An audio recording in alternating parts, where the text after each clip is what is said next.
Most of the founders I sit with tell me a version of the same story. Revenue is up and the brand has real traction. From the outside, it looks like it's working. And yet underneath it, something is just not right. Cash is tighter than the growth says it should be. The team is good, but the decisions still find their way back to you. Your week is full of things you never meant to own. And when you step away, even for a few days, the whole thing slows down. So what do? Well, you do the obvious thing. You push harder, more revenue, more channels, more people. I've built and run these businesses from the inside, and I've made most of these mistakes myself. So let me save you some time. More growth will not fix this. It will expose it. Because what you've built, if you're honest with yourself, is not yet a business that can scale. It's a demanding job with a lot of overhead, and it runs on your energy. In the next few minutes, I want to show you what actually has to change. Not the tactics, the shift underneath them. So let's get into it. The first thing I want to challenge is the story you're telling yourself about why the business still feels heavy. This is the gap between how it looks and how it feels. You know, there's a particular kind of loneliness in running a business that looks successful from the outside and feels fragile from the inside. Everyone congratulates you on the growth. Nobody can see that you're holding the whole thing together with your own two hands. I want to name that gap because most founders carry it in silence, and silence makes it feel like a personal failing, but it's not. It's structural. Here is the distinction that matters. Revenue momentum is not the same as a business that works. Momentum is what happens when you, the founder, keep pushing the flywheel by hand. A business that works is one that keeps turning when you take your hands off the flywheel. From the outside, the two can look identical for years, but from the inside, one is freedom and the other is a beautifully disguised treadmill. The tells, they're quiet. Cash is tight even as revenue climbs. You discount to hit the number. Decisions queue up waiting for you. You can't properly switch off even on holiday because some part of the machine only runs while you're watching it. None of this is a marketing problem, and most of it is not a revenue problem. It's a systems problem, and it compounds every single quarter you don't face it. To understand why it happens, you have to look at what is actually underneath the bonnet of the business. At Founder Freedom, we talk about three engines: brand, business, and profit. Underneath every enduring consumer brand are these three engines. When they run in alignment, the company has a kind of self-propulsion. When they don't, one person ends up supplying the missing force. Usually that's you. The brand engine, that's your right to be chosen and your right to charge. A strong brand has pricing power. People want it. So you don't have to buy every sale with a discount or rent your demand from Meta. A weak brand has to purchase its demand again and again, and the margin leaks out the side while you're not looking. The business engine, that's structure and rhythm. It's the operating cadence, the decision rights, the clarity about who owns what in your business. When that engine is weak, the founder becomes the structure. Your taste, your instinct become the only operating system the business has, which feels like control, but it's actually a single point of failure. The profit engine, that's the discipline that turns revenue into cash. Cash you can actually use, rather than revenue that disappears off into the complexity of your business. Profit on a spreadsheet, it's nice to see, but it's somewhat theoretical.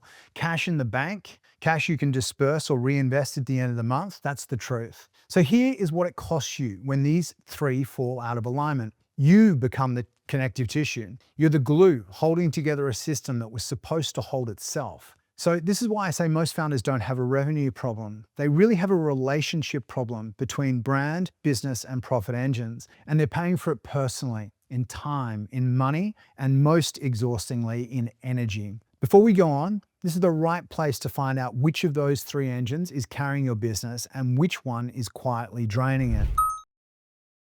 I'd like to turn for a second to a quiz that we have called Asset or Anchor. This quiz will help you identify which of those three engines is actually carrying your business right now and which is quietly draining it.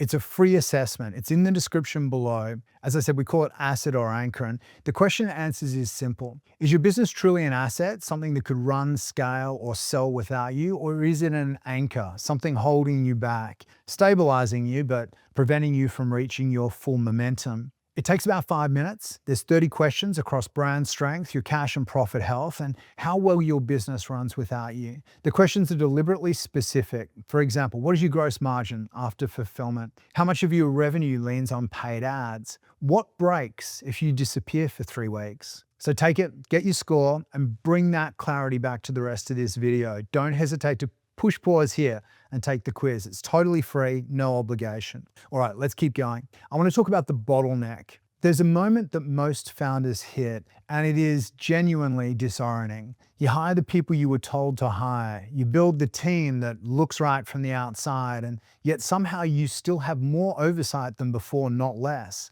You weren't looking for leverage, and you bought yourself more to manage. I want to be precise about why this happens. Hiring people without installing clear decision rights and a real operating rhythm does not remove you from the work. It just adds another layer.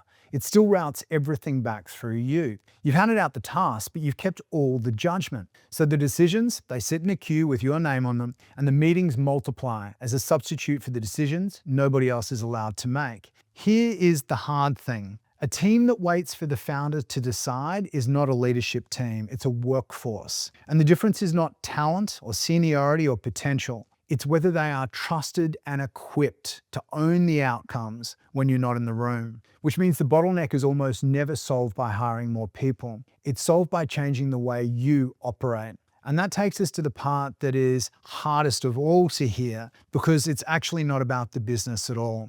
It's about you. Let's talk about your personal evolution as a leader. This is the part that I care about most in our work, so I'm going to slow this right down. The founder who starts a business and the CEO who scales it are often not the same person. Now, I don't mean two different people, although that's always a possibility. I'm talking about when the CEO and the founder is the same person, but that founder's had to change to become the CEO the business needs. The qualities that built this thing, the hustle, the instinct, the taste, the sheer force of will, those are all real. But at a certain point, they also become the ceiling. The very strengths that got you here turn into the limit you keep running into. I've lived this. In my own businesses and in the founders I work with, the pattern is almost always the same. The opportunity in front of them is enormous, but the business stalls anyway at roughly the same altitude time and time again. And when you look closely, the company's not run out of market opportunities, it's run ahead of the founder. It's grown to the edge of what that person leading it is willing to become, and it's stopped there. No business outgrows its leader.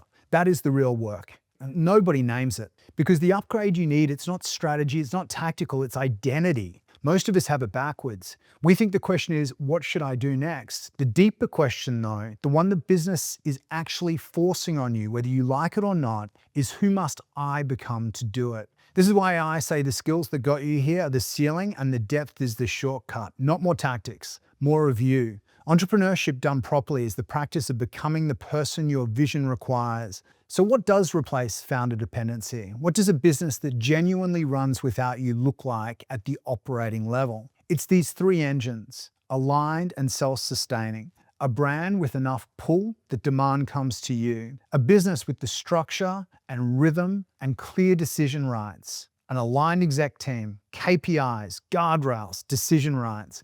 So judgment lives in the team, not with you. And a profit engine where cash moves predictably, where you're running the company off reality rather than off anxiety. That last engine is where I lean on my partner, Neil. I am a tenured CEO and founder myself. That's my background. Neil is an ex-CFO, public companies and private. He brings the financial discipline to our program. And the truth is, I would not take a founder through this work without the pairing, because vision without financial precision, it's just a more expensive way to stay fragile. The CEO sets the direction, but the numbers tell you whether that direction is real and sustainable. And your own role has to change, obviously. You stop being the accelerator, the one who supplies the energy for everything, and you become the architect, the one who designs and builds the machine rather than powering it all by hand. Most founders find that transition harder than they expect, because doing is comfortable and leading is exposed. But that's the whole game. Freedom is not a feeling you get from working less. It's an operating outcome. It is what is left when you've built a machine that works without you and become the kind of leader that machine requires. One of those without the other is not freedom. It's just a more comfortable cage.